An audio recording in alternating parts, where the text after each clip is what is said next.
ہے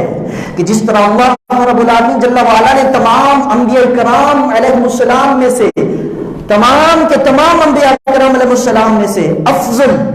اعلیٰ مقام مرتبہ ہمارے پیارے آقا و مولا امام الانبیاء علیہ السلام کو عطا فرمایا، اسی طرح تمام کے تمام انبیاء کرام علیہ السلام کی امتوں سے افضل نرالی شان و عظمتوں والی امت محمدیہ صلی اللہ علیہ وسلم ہے۔ یہ امت وہ امت ہے کہ یہ امت سابقہ امتوں سے اس طرح نرالی امت ہے کہ یہ امت محمدیہ صلی اللہ علیہ وسلم کے اندر اللہ تعالیٰ جل وعلا نے ایسے ایام رکھے، ایسی راتیں رکھی، ایسے دن رکھے کہ وہ تھوڑے سے لمحے بھی عبادت کرے تو سابقہ امتوں کے عابدوں کی ہزاروں سال کی عبادات ایک طرف، امت محمدیہ صلی اللہ علیہ وسلم کے عابد کی ایک رات کی عبادت ایک طرف۔ یہ مقام